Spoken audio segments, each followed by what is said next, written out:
Welcome to all the engineers. तो chopper का last class जिसमें कि हम लोग पढ़ेंगे लोड कॉम्यूटेटेड चॉपर और देखेंगे कि लोड कॉम्यूटेशन कैसे होता है। लास्ट क्लास में हमने पढ़ा था वोल्टेज कॉम्यूटेशन, एक और भी इसका टाइप है, और करंट कॉम्यूटेशन, वो नहीं पढ़ना है आपको। तो वोल्टेज कॉम्यूटेशन और लोड कॉम्यूटेशन पढ़ना है। तो लोड कॉम्यूटेशन में देखिए सर्किट कुछ इस तरह का है, और अगर आपका चॉपर लोड कॉम्यूटेटेड चॉपर है ना, तो उसका चॉपर का जो पूरा सर्किट है वो कुछ इस टाइप का होगा। ये है आपका चॉपर, जो हम लोग सिंपल एक स्विच रिप्रेजेंट करते हैं रेक्टेंगल में, तो actually this is proper chopper, ये कंप्लीट है लोड कॉम्यूटेटेड। तो वोल्टेज कॉम्यूटेटेड बहुत ज्यादा यूज होता है, हाई पावर सर्किट में उसका एप्लीकेशन भी है। कि कंपैरिजन में अगर इस चॉपर में देखें तो वहां पे 2 थायरिस्टर का यूज था, यहाँ पे 4 थायरिस्टर का यूज है ना। वहां पर भी एक कैपेसिटर था, यहाँ पर भी कैपेसिटर है। वहां पे एक्स्ट्रा में एक इंडक्टर था। इंडक्टर जहां भी होता है वो थोड़ा सा आपके सर्किट के वेट को बढ़ाता है, क्योंकि इंडक्टर मतलब टर्न्स, कॉपर है ना, कई सारे टर्न्स होंगे, तो पूरे के पूरे सिस्टम के वेट को बढ़ाता है, बल्कि बनाता है। साथ में जब इंडक्टर से पावर का फ्लो होता है तो साउंड्स वगैरह भी क्रिएट होते हैं, तो नॉइजी भी आपका सिस्टम बनता है। तो उन सब के कंपैरिजन में ये बेटर है।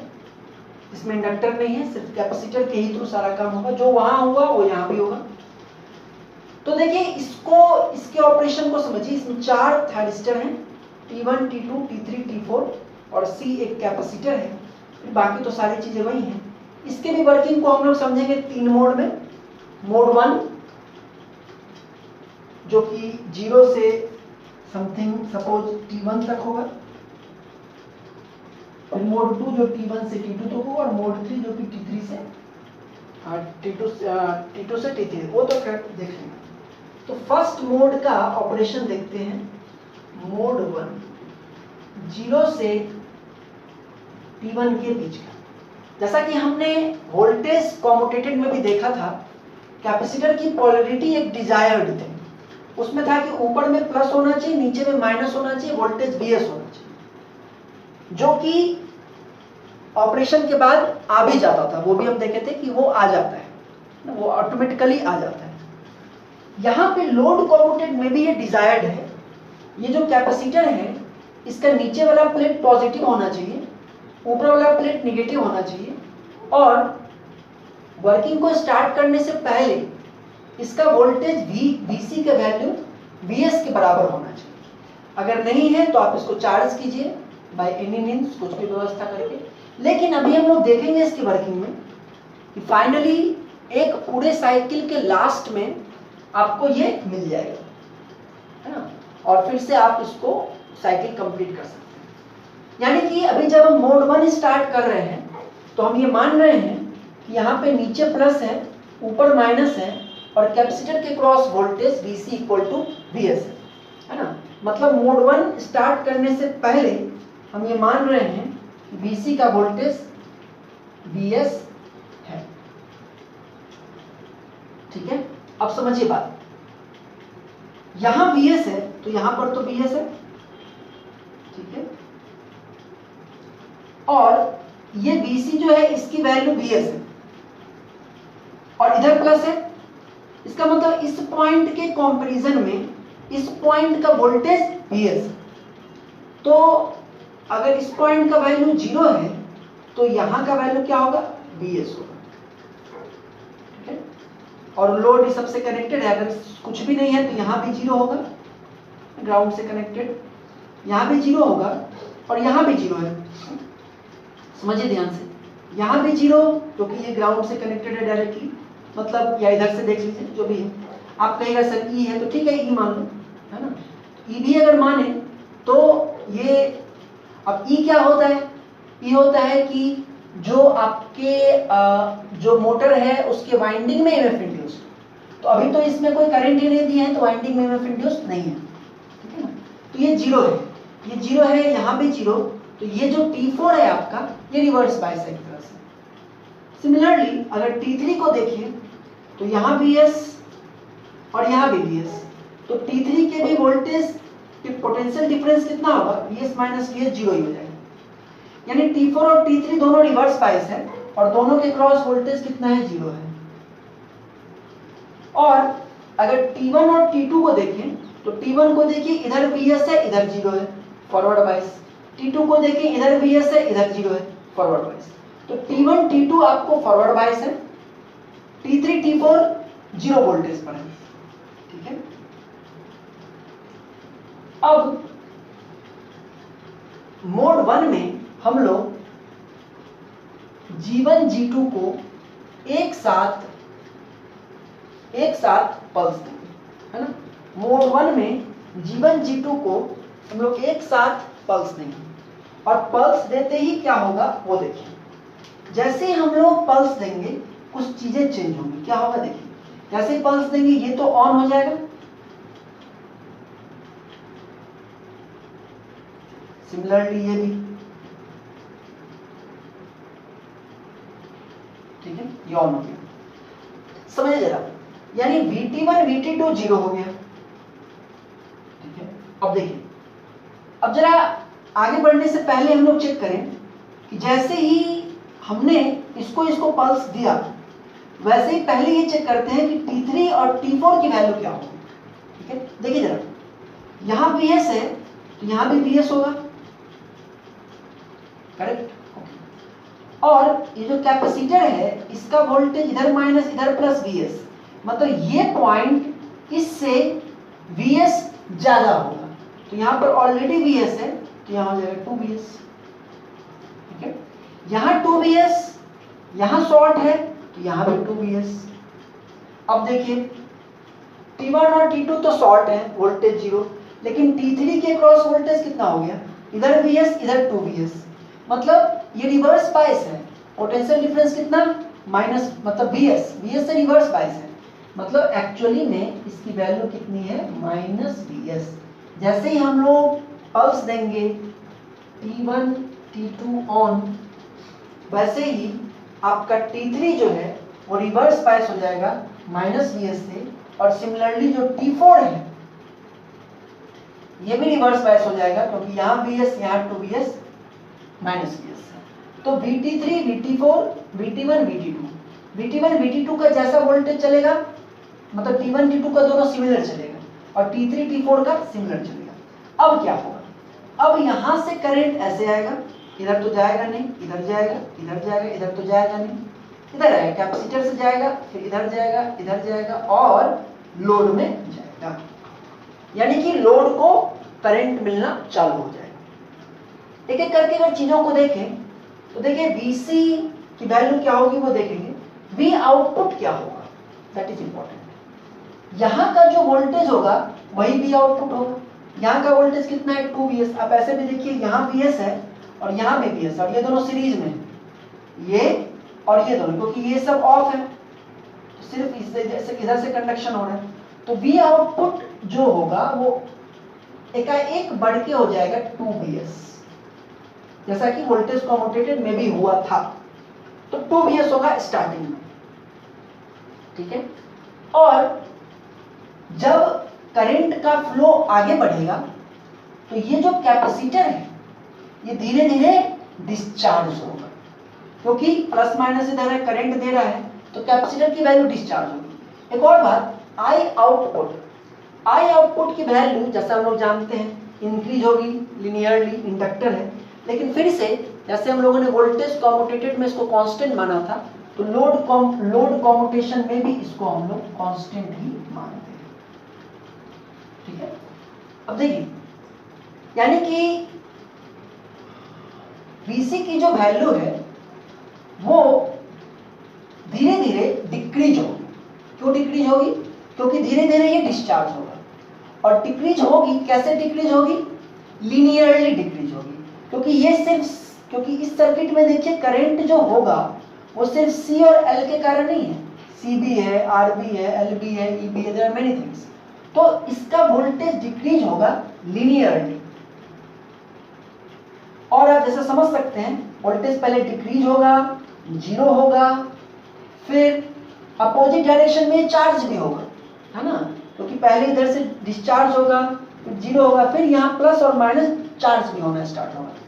तो ये जो वोल्टेज है ये लिनियरली घट के जीरो पे आएगा। अब जिस समय ये जीरो होगा उस समय और चीजें क्या होंगी सो देखना है हमको, लेकिन पहले यहां तक का देखते हैं। तो V आउटपुट देखिए, जिस समय ये वैल्यू जीरो है, ध्यान दीजिए, जिस समय ये 0 वोल्ट है उस समय यहाँ Vs तो यहाँ भी Vs। अब ये 0 वोल्ट है, इसका मतलब यहाँ भी Vs और यहाँ भी Vs। तो अब लोड को कितना वोल्टेज मिल रहा है Vs, मतलब 2Vs से घट के इस टाइम पर लोड को मिला कितना Vs। ठीक है। IC देखिए, इस पीरियड में जो लोड का करंट है वही कैपेसिटर से करंट गया है और इसको हमने कांस्टेंट माना है, इसलिए लोड का जो करंट होगा वो तो IC, इस पीरियड में IC से करंट जाता रहेगा। VT1 VT2 जीरो रहेगा, इस पूरे पीरियड में जीरो रहेगा। VT3 VT4, अब देखिए पहले था माइनस Vs, अब देखते हैं जब Vc इक्वल टू जीरो हो गया तब इनके क्रॉस कितना वोल्टेज है। देखिए यहाँ पहले T3 को देखें तो यहाँ भी Vs यहाँ भी Vs तो जीरो, T4 को देखें तो यहाँ भी Vs यहाँ भी Vs जीरो, है ना, T3 भी यहाँ Vs यहाँ Vs जीरो वोल्ट, T4 को देखें तो यहाँ Vs यहाँ Vs जीरो, यानी कि ये भी माइनस Vs से बढ़ करके जीरो। ठीक है। अब अभी अपोजिट डायरेक्शन में चार्ज होना शुरू होगा और एक टाइम ऐसा आएगा जो इस तरह से प्लस माइनस Vs हो जाएगा, कुछ इस तरह से माइनस Vs। अब जब ये माइनस Vs हो जाएगा, है ना, यहाँ देखिए अब जब ये माइनस Vs हो गया तो ये Vs और ये भी Vs, तो लोड को कितना वोल्टेज मिलेगा जीरो। क्यों जीरो, क्योंकि यहाँ भी Vs और यहाँ भी Vs, है ना, अपोजिट हो गया ना, तो लोड को वोल्टेज कितना मिलेगा जो कुछ इस तरह का। ये एक बैटरी है 10 वोल्ट की, ठीक है ना, और आप समझ लीजिए कि एक इसके सीरीज में ही है ना ये, तो इसके सीरीज में एक और वोल्टेज आ गया 10 वोल्ट का, तो लोड को कितना मिलेगा जीरो, कुछ भी नहीं मिलेगा। अपोजिट क्वालिटी में आ गया, यहाँ प्लस यहाँ माइनस, तो जीरो वोल्ट, तो लोड को कुछ नहीं मिलेगा, जीरो वोल्ट हो जाएगा। यहाँ भी जीरो हो जाएगा, यहाँ भी जीरो हो जाएगा, आपको इस तरह से चीजें होंगी, यानी लोड का वोल्टेज हो जाएगा जीरो। ठीक है।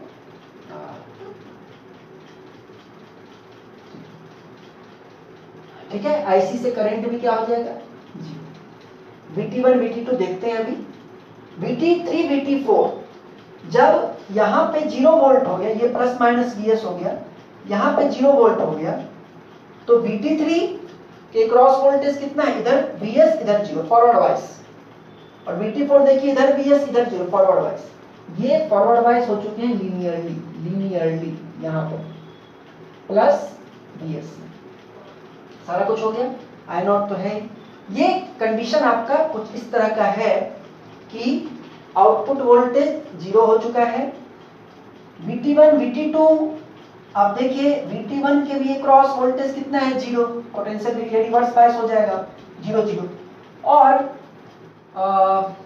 हम ये कहना चाहेंगे कि इसके बाद मोड 2 में देखते हैं क्या होगा, लेकिन मोड 1 में ये सब कहानी होगी। मोड 1 में क्या हुआ है, कैपेसिटर पहले इधर चार्ज था इधर चार्ज था, हमने ऑन किया, T1 और T2 को पल्स दिए, T1 और T2 को पल्स देते ही लोड को करंट मिला, 2Vs से वोल्टेज डिक्रीज होकर के जीरो तक आया, है ना। आपको लोड को करंट मिला कंटिन्यूअस, आपका ऑन है ना, आपका ये क्या है, ये T ऑन पीरियड है, क्योंकि इतने देर के लिए हमने वोल्टेज दिया है। ठीक है। अब देखिए डिफरेंस यही है, जब हम लोग स्टेप डाउन वाला पढ़े थे, चॉपर को लिए थे, तो उस समय हमने ये कहा था कि जो वोल्टेज यहाँ का होगा वही वोल्टेज यहाँ होगा। Vs हमने कांस्टेंट लिया था, लेकिन एक्चुअली में कांस्टेंट नहीं मिलता है, एक्चुअली में 2Vs होगा, फिर वो ऐसे ऐसे डिक्रीज करेगा लीनियरली। ठीक है, तो ये है। लेकिन जब आपसे वो पूछे तो आप उसी का सारा कुछ बनाइए, है ना। जैसे आपसे पूछे क्लास डी चॉपर, तो आप उसी का बनाइए, वहां पर ये मत सोचिए कि वोल्टेज कॉम्पिटिशन होगा तो 2Vs होगा। जब ये पूछे तो फिर ये चीज को दिखाना है कि भाई ये एक्चुअली ये होता है। वहां पर तो हमने सिर्फ चॉपर को एक थायरिस्टर मान के एज्यूम करके बनाया, ठीक है। हाँ, अब हम ये कह रहे हैं कि इसके बाद क्या होगा। अब मोड 1 में तो ये हो गया। मोड 2 में जो कि आपको T1 से T2 के बीच का है, T1 से T2 के बीच का है, इस मोड में हम लोग कुछ नहीं करते। अब हमको ऑफ रखना है। जैसे कि हमने इसको चलाया, ये हुआ, ठीक है, ये हो गया। अब इतना देर हमने वोल्टेज दिया है, ठीक है, इतना देर जो भी V आउटपुट है, ये इतना देर हम इसको वोल्टेज दिए हैं, जितना देर में ये अपोजिट डायरेक्शन में चार्ज होकर के फिर ना हो गया। अब हम इसको ऑफ रखेंगे। मोड 2 में क्या होगा, मोड 2 में सब कुछ ऐसे ही रहेगा। All thyristor of conduction through FD, free wheeling diode से कंडक्शन होगा। देखिए, अगर हम चाहें तो अभी भी T3 T4 को ऑन करके कंडक्शन हम करवा सकते हैं, है ना, लेकिन हम अभी इसको जो हम लोग करते हैं स्टेप डाउन में कुछ देर ऑफ रखते हैं, ऑफ रखना चाह रहे हैं। तो वोल्टेज तो जीरो हो गया, लेकिन करंट जीरो नहीं होगा। क्यों? आपको पता है कि ये लोड अपना फ्री व्हीलिंग डायोड के थ्रू कंडक्शन को कंटिन्यू रहेगा और मोड 2 में ये चालू रहेगा। मतलब वोल्टेज -Vs कंटिन्यू रहेगा, आउटपुट वोल्टेज जीरो रहेगा, IC जीरो रहेगा, VT1 VT2 जीरो रहेगा और VT3 VT4 Vs रहेगा। अब आते हैं मोड 3 पे। मोड 3 जो कि आपको T2 से T3 के बीच का है। अब इस मोड में आपके पास जो T3 T4 है, ये फॉरवर्ड बायस होने के लिए बिल्कुल तैयार है, ठीक है। क्यों? क्योंकि आप देख रहे हैं यहाँ Vs है, यहाँ भी Vs है, तो ये फॉरवर्ड बायस होने के लिए बिल्कुल तैयार है। तो जैसे ही मोड 3 में हम लोग यहाँ पे पल्स देंगे T3 और T4 को, तो ये शॉर्ट हो जाएगा। जैसे ये शॉर्ट होगा, यहाँ Vs है तो यहाँ Vs आ जाएगा, ठीक है। यहाँ Vs आएगा, इसका मतलब है, और ये ऐसे चार्ज है कि यहाँ -Vs यहाँ +Vs, तो जैसे ही ये होगा, है ना, यहाँ Vs है और बीच में कैपेसिटर है -+Vs का, इस पॉइंट का पोटेंशियल इससे ज्यादा होना चाहिए, Vs ज्यादा होना चाहिए, तो ये हो जाएगा 2Vs। अब जैसे ही ये 2Vs होगा, यहाँ Vs है, यहाँ 2Vs है, T1 आपका रिवर्स बायस, ठीक है। सिमिलरली यहाँ 2Vs है और यहाँ 0 है और इसको पल्स दिए हैं, तो ये फॉरवर्ड बायस हो जाएगा। और यहाँ 2Vs, ये फॉरवर्ड बायस, तो यहाँ भी कितना हो जाएगा 2Vs। अब यहाँ Vs, यहाँ 2Vs, तो ये क्या हो जाएगा रिवर्स बायस। तो यानी कि जैसे ही आप मोड 3 में इसको पल्स देंगे, वैसे ही T3 और T4 का वोल्टेज 0 हो जाएगा और T1 और T2 का वोल्टेज हो जाएगा -Vs, ठीक है, -Vs हो जाएगा। और भी देखते हैं क्या क्या चीजें होंगी, उनको देखेंगे अभी हम लोग, ठीक है। अच्छा, फिर से आउटपुट का वोल्टेज फिर से क्या हो जाएगा 2Vs, है ना, V output will be again 2Vs, ठीक है। अच्छा, VC तो अभी इस डायरेक्शन में है, बाकी देखते हैं। अब जब करंट का फ्लो एक बार फिर से शुरू होगा, तो कैपेसिटर एक बार फिर डिस्चार्ज होगा, है ना, और एक बार फिर अपने आप को जीरो बनाएगा, ये तो वही करेगा, तो ये फिर से जीरो होगा। अब जिस समय कैपेसिटर का वोल्टेज जीरो होगा, कैपेसिटर का वोल्टेज जिस समय जीरो होगा, फिर उस समय सोचिए यहाँ Vs, यहाँ Vs, तो यहाँ भी कितना Vs, तो यहाँ भी कितना Vs, यानी कि उस समय V आउटपुट फिर से क्या है Vs है, ठीक है। अच्छा, एक और चीज देखना भूल गए, कैपेसिटर का करंट इस पीरियड में। तो देखिए, कैपेसिटर का जो हमने ओरिजिनल पॉजिटिव डायरेक्शन माना है वो नीचे माना है, अभी कैपेसिटर से करंट क्या है ऊपर है, और किसके बराबर है I आउटपुट के बराबर है। I आउटपुट ऊपर में है आपका, लेकिन कैपेसिटर के जो रेफरेंस डायरेक्शन है नीचे, उसके अपोजिट करंट है, इसलिए कैपेसिटर का ये हम लोग ऐसे लेंगे, ठीक।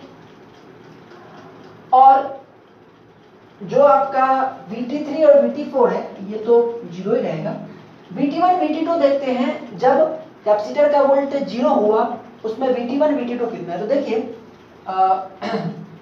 देखिए यहाँ VS और यहाँ VS, तो T2 का वोल्टेज 0, T1 यहाँ VS यहाँ VS, तो T1 का वोल्टेज 0, तो यानी कि ये भी 0 पे आ चुका है। ठीक है, अब जब ये करंट चलता रहेगा कंटिन्यूअसली, जब ये अपोजिट डायरेक्शन में चार्ज होगा, सॉरी अब ये कैसे चार्ज होगा, यहाँ प्लस यहाँ माइनस, जब ये अपोजिट डायरेक्शन में चार्ज होगा और चार्ज होकर के सपोज जब ये VS के बराबर हो जाएगा, तब क्या होगा सोचिए, जब फिर ये VS के बराबर हो गया है ना, तो एक बार फिर से जो आपका आउटपुट वोल्टेज है वो 0 हो जाएगा। क्यों? क्योंकि देखिए ये VS तो यहाँ VS है ना, तो यहाँ VS, तो इसका मतलब यहाँ का वोल्टेज 0 वोल्ट, क्योंकि अपोजिट है, तो यहाँ 0, तो इसका मतलब यहाँ भी कितना 0। ये 0 क्यों हुआ? क्योंकि यहाँ VS है और यहाँ का पोटेंशियल इस पॉइंट से VS कम होना है, तो 0, यानी कि ये आपका 0। ठीक है, ये आपका क्या हो गया 0। VC क्या हो गया, VS हो गया, और V आउटपुट क्या हो गया आपको 0 हो गया। ठीक है, VT1 VT2, तो देखिए VT1 VT2 और फॉरवर्ड बायस है, यहाँ भी VS है और यहाँ भी VS है, तो ये आपको फॉरवर्ड बायस है। ठीक है, और लास्ट जो है आपका VT3 VT4, तो ये तो अभी 0 रहेगा, उसके बाद फिर जो होना होगा इसका, सॉरी ये तो 0 हम कर ही दिए थे ना, तो ये यहाँ पे इसका मोड 3 खत्म हो गया आपका। देखिए यहाँ पर आपका मोटर T ऑन पीरियड है, ये आपका T ऑफ है, ये आपका फिर T ऑन है, लेकिन अंतर ये है कि यहाँ पे T1 T2 से हो रहा है और यहाँ पे T3 T4 से हो रहा है, फिर T1 T2 आएगा। तो ये थोड़ा एक तरह से ये भी है कि इन थायरिस्टर्स को थोड़ा रेस्ट भी मिल जाता है, तो हीटिंग वगैरह का एक प्रॉब्लम कम होता है। ठीक है, उसके बाद फिर देखिए अब इस पीरियड के बाद, अब यहाँ पे फिर सब कुछ हो गया, अब इसके बाद फिर आप इसको कंटिन्यू रख सकते हैं, ऑन मिल गया है तो एक साइकिल और आप इसको इसी पे कंटिन्यू रख सकते हैं, जैसे हमने यहाँ पर बीच में छोड़ दिया था ना कंटिन्यू इतना देर, तो उसी तरह से इसको कंटिन्यू रख सकते हैं, है ना। और इसके बाद फिर क्या होगा, इसके बाद फिर से वही आप इसको ऑन कर लीजिए, जैसे ही ऑन करेंगे फिर से ये घटना चालू हो जाएगा, ये एक बार फिर VS हो जाएगा, क्योंकि ये ऑन हो जाएगा T1 T2, तो जो यहाँ पे हो रहा है वही चीज चालू हो जाएगी। ठीक है, और ये ऐसे, तो ये है आपको जो लोड कॉम्यूटेटेड चॉपर।